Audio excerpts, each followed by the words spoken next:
morning and welcome to Cover 2 Cook. We're on episode 176 as we just got through the weekend of college football playoffs. We got through NFL on Sunday as well. We had NFL on Thursday. We had NFL on Saturday. We had great games on Sunday.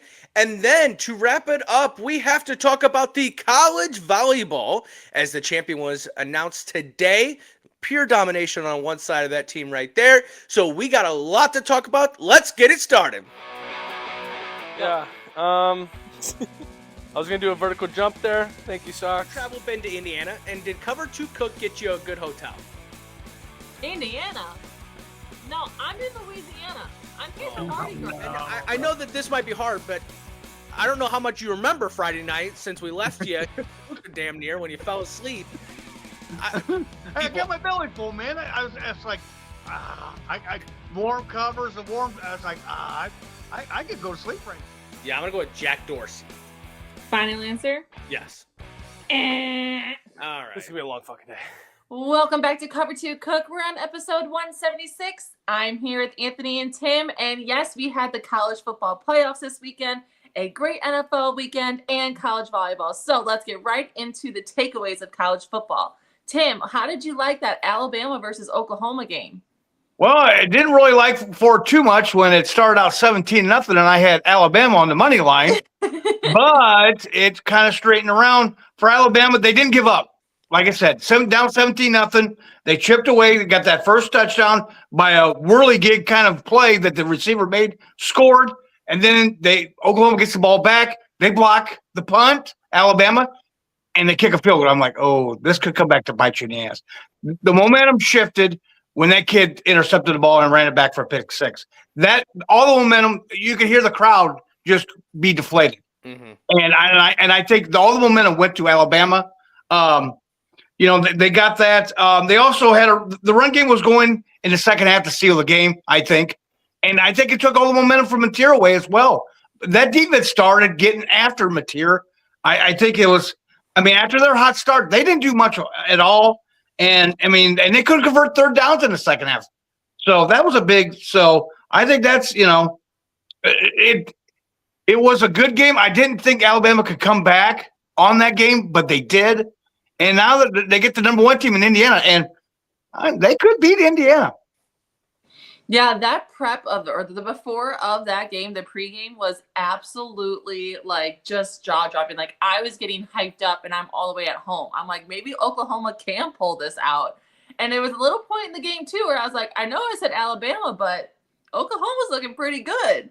But it was nice to see the Alabama pull through on that game. Anthony, what did you think about that one? Yeah, I definitely agree. It made me have those feelings of when Notre Dame played on that Friday night last year, where the crowd and everything like that.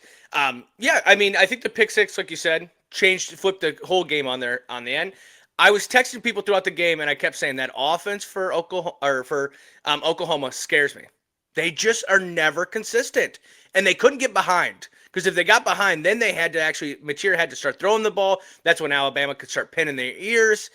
And this Alabama team looked like the team during that stretch when we talked about them week after week, being like they just find ways to win games. They found a way to win this game. I will say the whole conversation was Notre Dame or Alabama in the playoffs. Alabama wins, so it looks like a good selection to bring them in. Do I think Notre Dame could have won that game? I do. I actually do think they could have won it, but Alabama was in, and they actually won. Well, let's flip over to the other controversy of the Miami and Texas A&M. Anthony, start me off with that. Yeah, I was a huge Texas A&M fan. I wanted Miami to lose in this game. But let's just start off with real quick. We have to ask a question. What is Michael Irvin on? This man is on all fours on the sideline. He at one point grabs a belt and beating a trash can with the Texas A&M. Like they beat the crap out of Texas A&M. Yeah. And you won 10-3, okay? The other thing in this game, so Michael Irvin, we all know what you're on. And just chill it off a little bit before the games, okay? You're sweating like you played a whole game in the first play of the game, okay? We all know what that is. So kids, stay away from cocaine.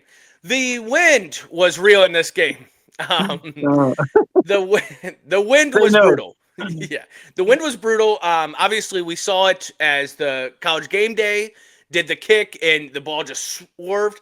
Miami had so many chances in this game. They could have honestly, they missed field goals in the beginning of the game, which could have been red zone, so that's touchdowns, things like that.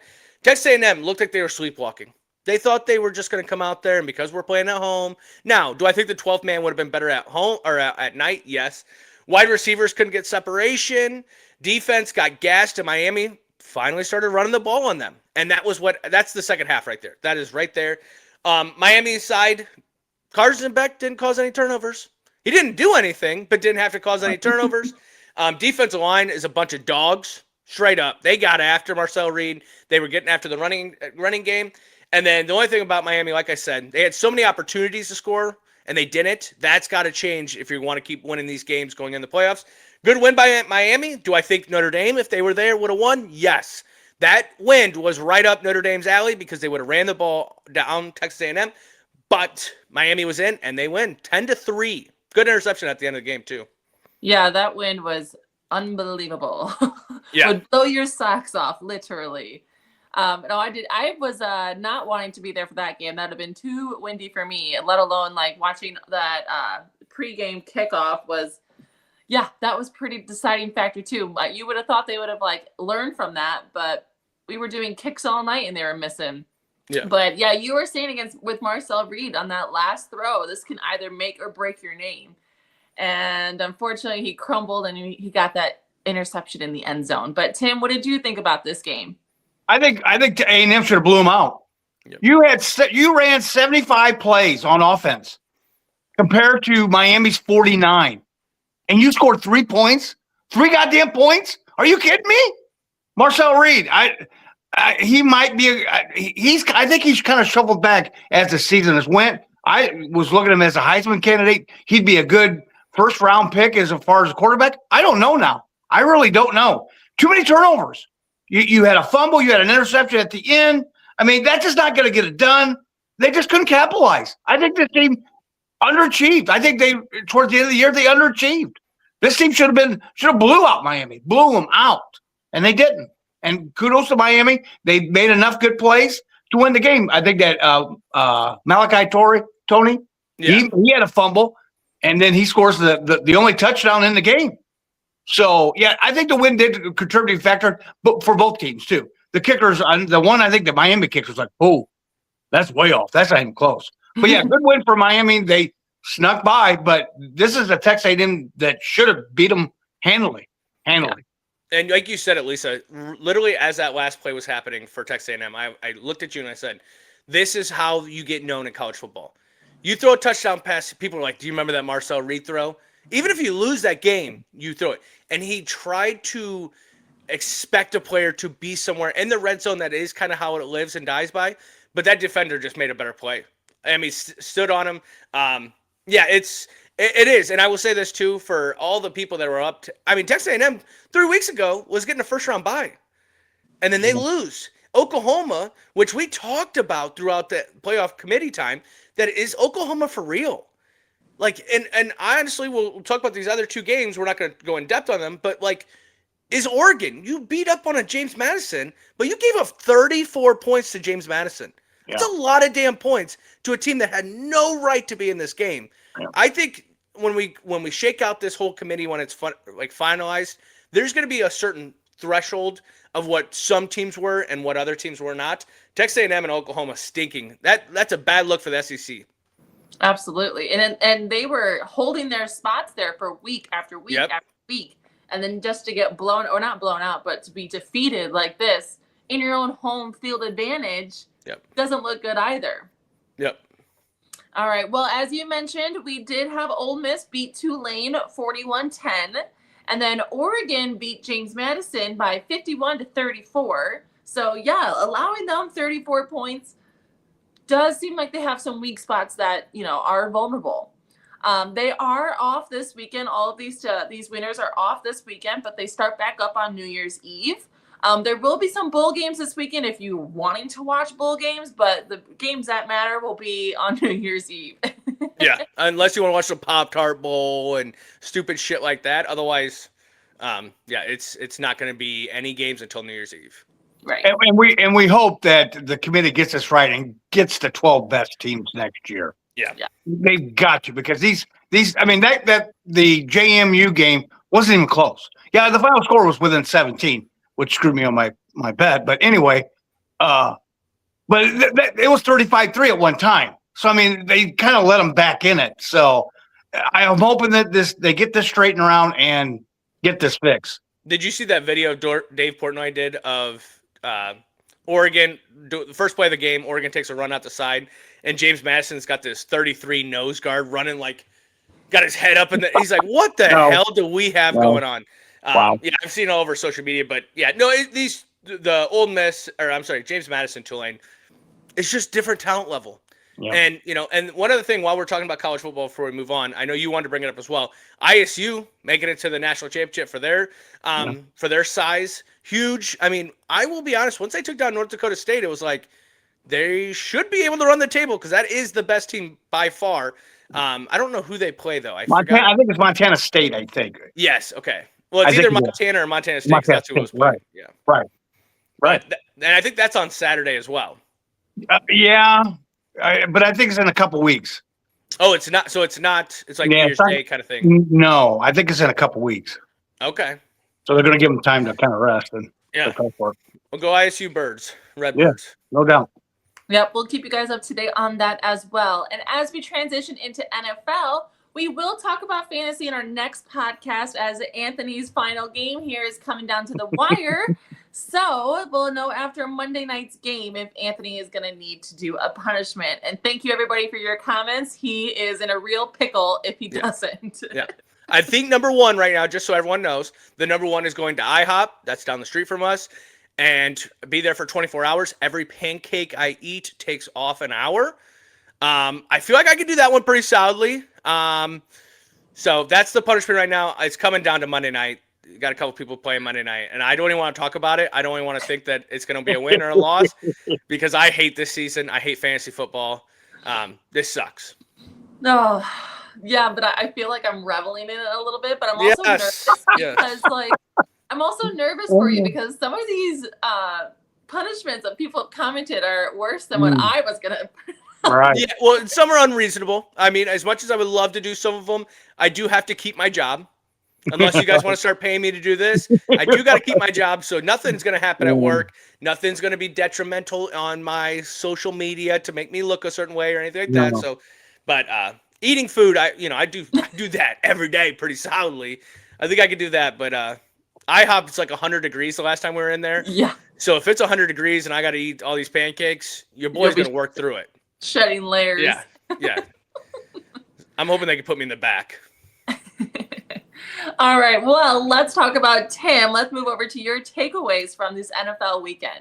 We're going to start out with the Thursday night game. I think this was probably the best game of the year by far. Rams in Seattle. For the Rams, they were missing Devontae Adams big time. Mm-hmm. Yeah, Puka Nacua had 225 yards, but they didn't have that second option to get the ball to him. On defense, you can't blow a 16-point lead, guys, in the fourth quarter. You let them go down, they score. They make two-point conversions to tie the game. It's kind of reminiscent of the game you played in Philadelphia beginning of the year. I think it was week 4, where you guys had a big lead and blew it at the end. So their defense is just not – they just seem like they lapse a little bit. For the Seahawks, I think Sam, the man, is back. He had a hell of a game. He had the 2 interceptions at the beginning, but after that, the big thing about it, he can't win the big game. Well, he did come back and win this game. Of course, the Rams kind of let him back in. On defense, they bent but don't break defense. But they had some key stops in the fourth quarter that get them back in the game. They forced 4 punts at the end, in the final 5 drives. Seattle can control their own destiny, win out, and they win the NFC West, and they could be a number 1 seed, so they could go through Seattle.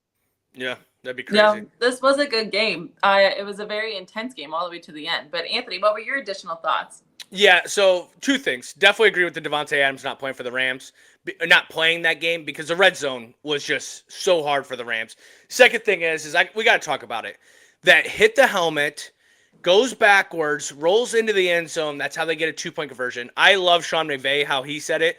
I've never in my time in NFL got ready for a kickoff and then they decided to review it because it was a quick and recover fumble. And that was not. He was going to pick up the ball. The play was over. Right. I don't agree with that one at all. I feel like now, and we were yelling it today on Sunday, if the ball's on the ground, pick it up. Pick it up. I don't care anymore.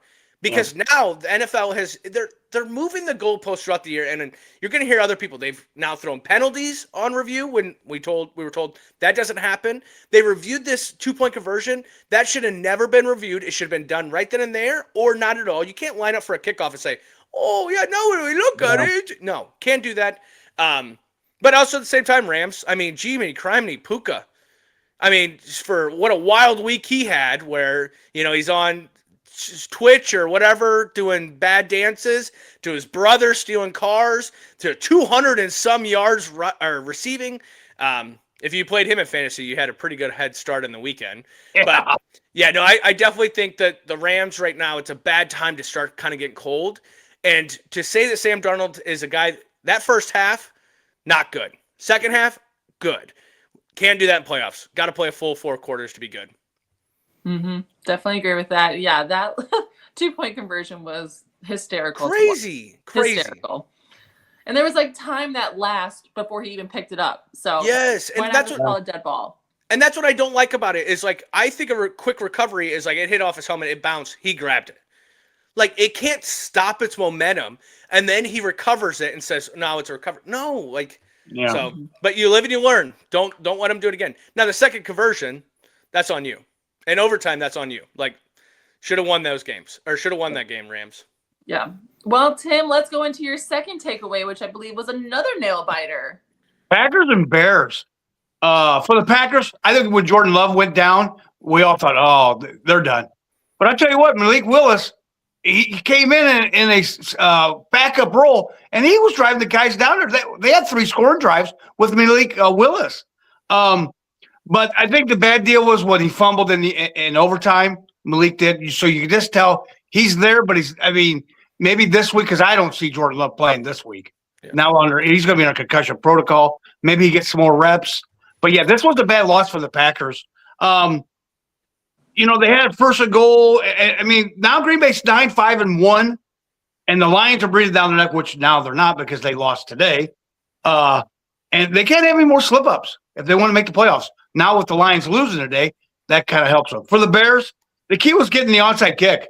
I mean, you guys are down 2 scores with 3 minutes to go, and the guy Dobbs has it and then drops it. Oh, and going into this year as well, onside kicks have only been recovered 8.6%. So you had a 90% chance of doing it, and then the Dobbs fumble. Williams then takes the ball down the field and game tying touchdown. Then Malik fumbles it. They get the ball back, and he throws a dime to DJ Moore. But I'm going to tell you right now, an inch this way, and that guy catches it, and now he's there because they're in field goal range. Yeah. They're in field goal range with him, and now that the ball's turned over, that was I didn't want to say a lucky play, but he couldn't have thrown it any better. And the Bears have a 1.5 lead in the NFC with 2 games going, and one of them is against the Lions, which are still in the hunt, but they need that win. But they also trounced them in week 2. This is a different Lions team anyway, but I think the Bears are looking good, and they might win this NFC North. Yeah, no, it was a very close game all the way to the end, and I can just hear Anthony replaying it in my head like he had the almost exact same last-minute play, and we got a different result. So, Anthony, why don't you talk me through your comments of this game? Yeah, so we were luckily invited to Packers-Bears little showing. So we went there, had no dog in the fight, right? Because I'm a Vikings fan. So I'm just sitting there watching as I'm watching everyone else in this game. So now I get to speak the truth. Because while I was there, I was being very conscious of what I was saying. A lot of Bears fans, so I ain't going to talk bad. When you played them 2 weeks ago, your coach said, you have to come out harder, come out faster, come out better against the Packers. What did you do? You came out as slow as you did that first game. You cannot do that. You're lucky you came back in this game. That final drive by Caleb Williams after the onside kick was the exact same drive pretty much than it was that first time they played. The difference is he throws a nice over into the back of the end zone. This guy gets his 2 feet in. Great throw by Caleb Williams. A lot of bad throws throughout the game, but that was a great throw. And then obviously in overtime, like you said, I don't understand that play at all. Why throw it deep to DJ Moore? It was a hell of a play. Yeah. Great way to beat the Packers too, right? Your rival, like, not just are we going to kick a field goal, we're going to score a touchdown just to end this game.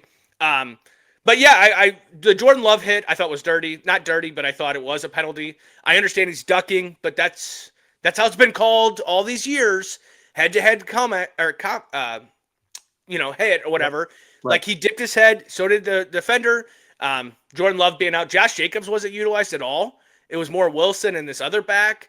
I kept Romeo Doubs on the bench for my fantasy. He goes off. So, but yeah, bad loss for the Packers, but they do remind me of the Lions of last year where they just keep getting injured. And it's major positions that are injured. And if Jordan Love, because remember, Jalen Hurts last year at this time got a concussion and he sat out the last 2 games going into the playoffs. So I'm worried if Jordan Love's going to sit out the next 2 games.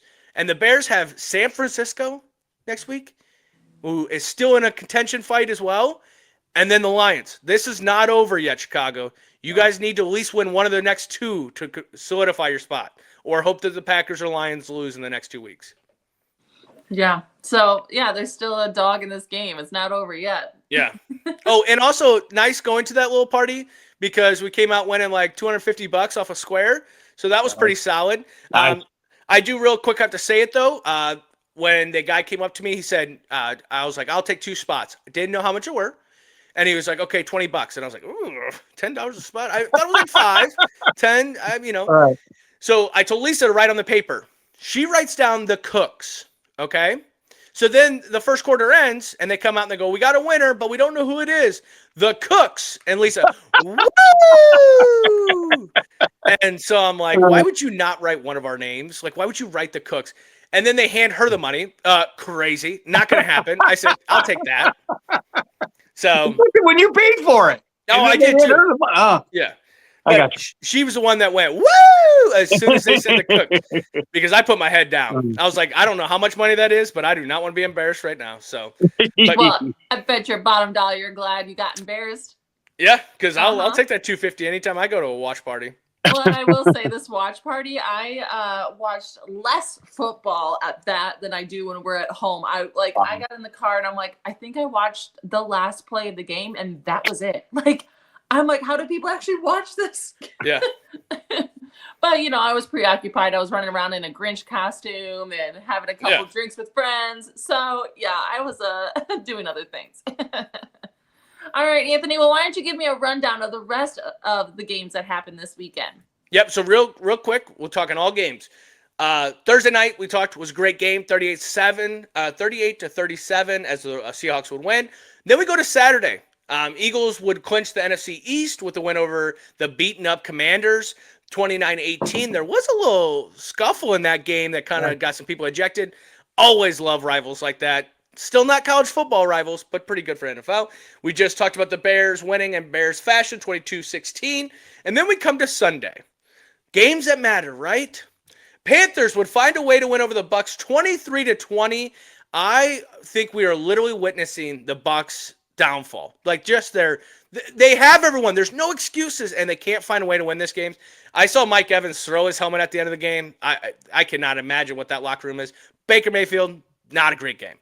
Bengals would score 45 to win over the Dolphins, 45-21. Quinn Ewers didn't play that bad, but Joe Burrow, 309 yards with 4 touchdowns. Great game by him. Vikings would win a shootout. Not. They would win 16-13 over the Giants. J.J. McCarthy hurt again. So then the Bosmer comes in, or whatever his name is, played very well, got us to win this game, but to only win by 3 over a bad Giants team, not great, Minnesota. Chargers keep pressure on Denver by beating the Cowboys 34-17. I kind of want to take the Dennis Green. We knew who they were, and they were who they were. Yes, that's about the Cowboys defense. They suck. They absolutely suck. Titans beat the Chiefs 26-9. Hello, Chiefs fans. Welcome to the world of no more Patrick Mahomes. You better hope that man never retires because that's what this life's going to be like. Browns gave Bills a run for their money today. Bills would win 23-20. Myles Garrett only getting a half sack, which I don't even think he should have been on that. But Judkins went down with a bad injury. They're saying fractured fibula, ankle dislocation. They never showed the replay because of how bad it was. Multiple injuries. Yes. Good play. Saints would beat the bad Jets today, 26-9. Jags looked really good against the Broncos, winning 34-20. Falcons found a way to win against the Cardinals, 26-19. Texans barely hold off to beat the Raiders, 23-21. All the momentum that the Texans had went away today. Went away. I don't know if I'm a believer anymore in the Texans. And then what a finish for this last game. The Steelers and Lions game. The Steelers would win. I don't even have the final score because we were wrapping up that. But I think it was like 26-24, 34. 25-20. 25-20, I think was the final. Something like that. I don't think it was. Yeah. But it was 5 points. We know that. I think it was 29-24. But the last play was crazy with pass interference. The ball fumbled. Jared Goff goes in to score a touchdown. Like mayhem there. I love the crowd celebrating that they called it a touchdown, but then finding out there was going to be offensive pass interference and the game's over. Right. Crazy. What a great emotions there. Sunday Night Football is Patriots at Ravens, and Monday Night Football is 49ers at Colts. Yeah, the ending to that last game here was just like on the edges of our seats. Who's going to win it? And you can see Aaron Rodgers with a towel. Like, I don't want to look, but I have to look. Well, Tim, what's a takeaway from Anthony's list that you have? I'm sure it might be the Broncos. Well, I want to start off with the last game. DK Metcalf, you're an idiot. Punching a Lions fan, you're going to get suspended, fined, and if I was the Pittsburgh Steelers, he'd sit the rest of the year. Oh, what a jackass. That's dumb. I guess apparently what they said was he had a Lions jersey or he had or Pittsburgh jersey or something, and I don't know if the guy said something smart, and he took a swing at him, hit him. You're an idiot. He should never been back in the game. If it was Tomlin, you sit down. You sit down the rest of the game. I don't give a shit if we're bound for the playoffs. You sit down. That is horse shit. Now let's get to Denver. I knew this was going to happen. It just happened a week later. They probably should have lost last week to Green Bay. But their defense couldn't get no pressure on Lawrence. They couldn't stop him whatsoever. I mean, they were going up and down the field. Bo Nix had he had 335 yards, but a couple picks. They just looked out of sorts. They just did not too many penalties. They had some late hits to the one where the whistle blew and they nailed Lawrence.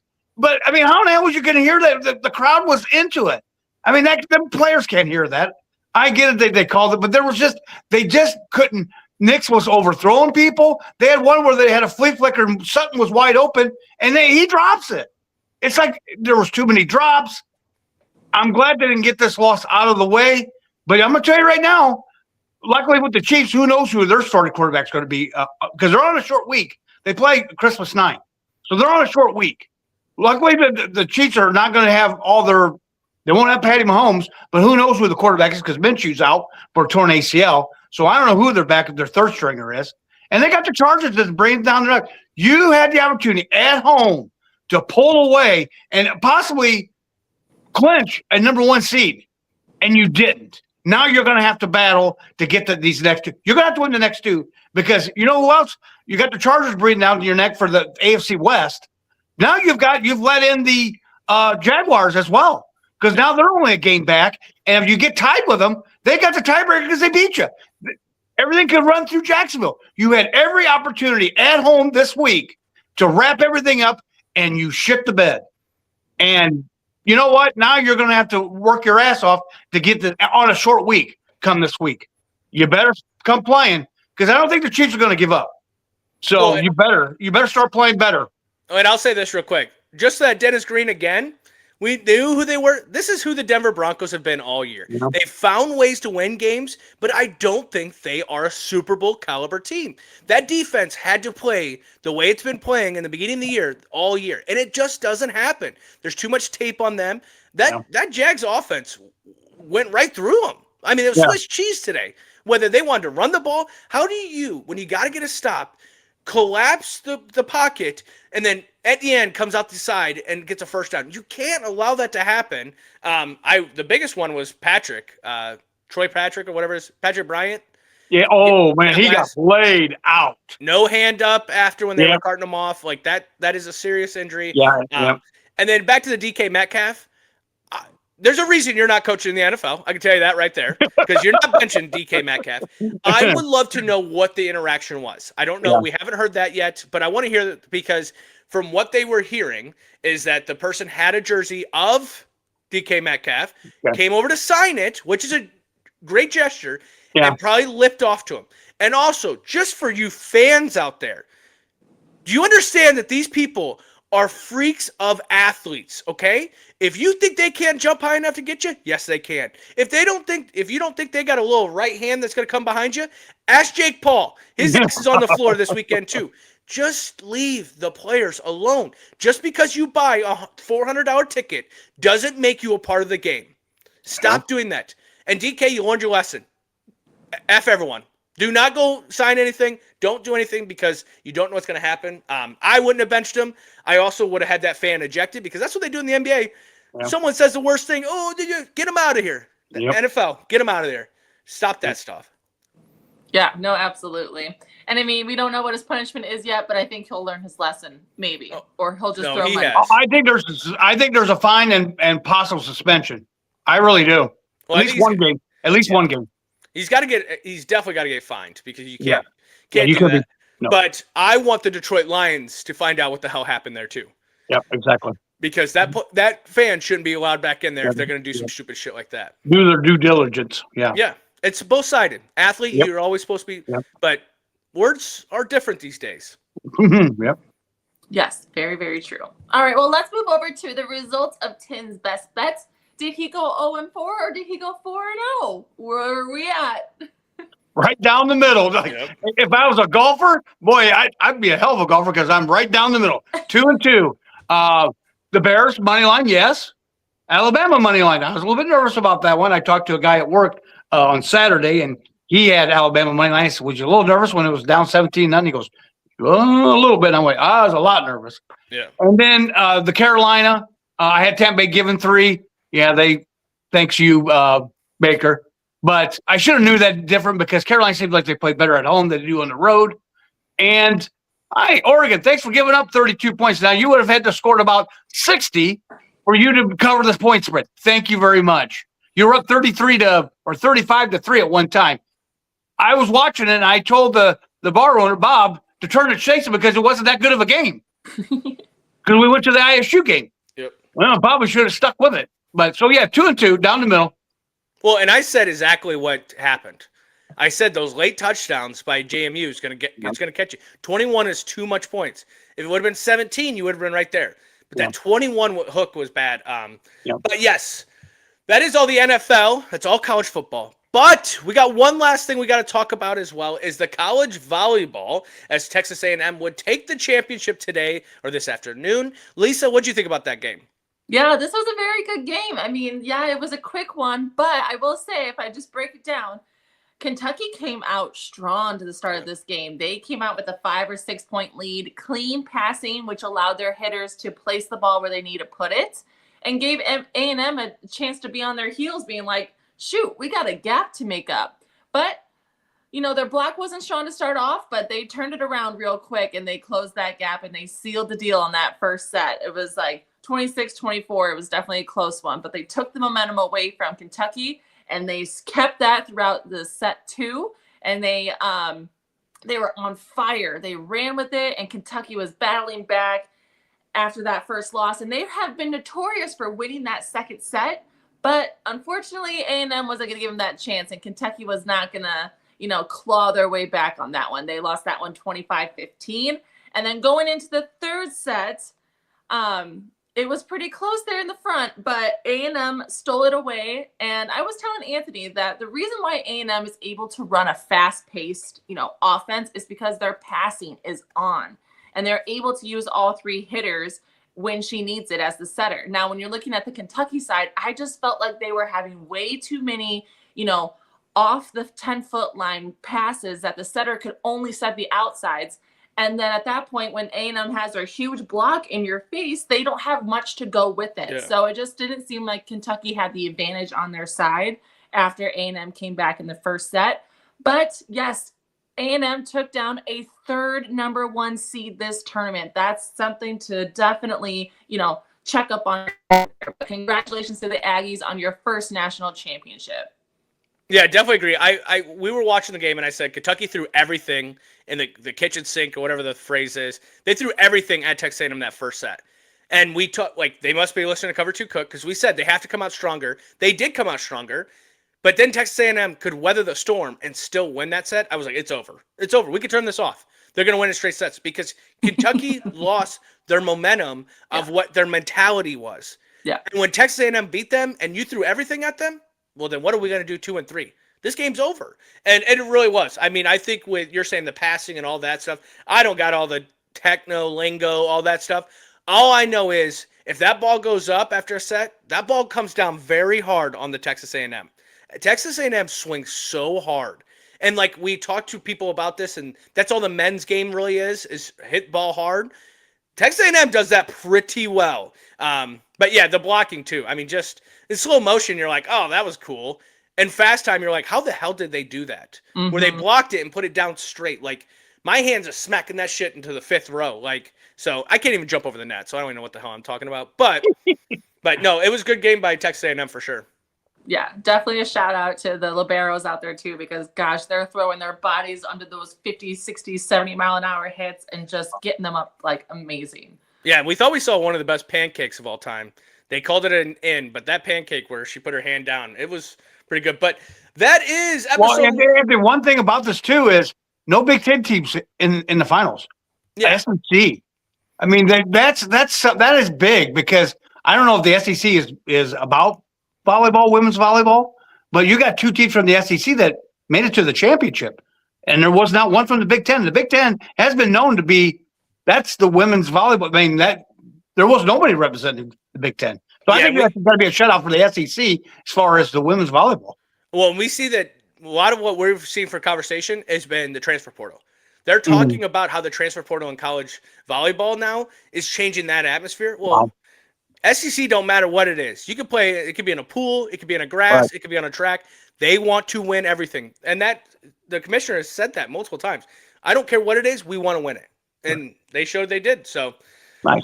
All right, well, that is episode 176 where we talked college football, NFL, college volleyball. We had so much. We will be back on Wednesday of next week where we're only going to do 1 episode next week as it's Christmas time. So we'll talk about the must-watch games. Remember, college football playoffs are not playing this upcoming week. They will be playing the following week going into New Year's. So we'll give you a little must-watch back or once it gets closer to that. But we will talk about NFL because now we are talking about playoff positions, wild cards, divisions, things like that. So we'll talk about that, and you'll find out if I have to serve a punishment for fantasy football. Please, fantasy gods, do not let me lose 10 in a row. I do not want to lose this. So if you like what we do, follow us on Instagram, TikTok, YouTube. Have a great start to your week. We will talk to you on Wednesday.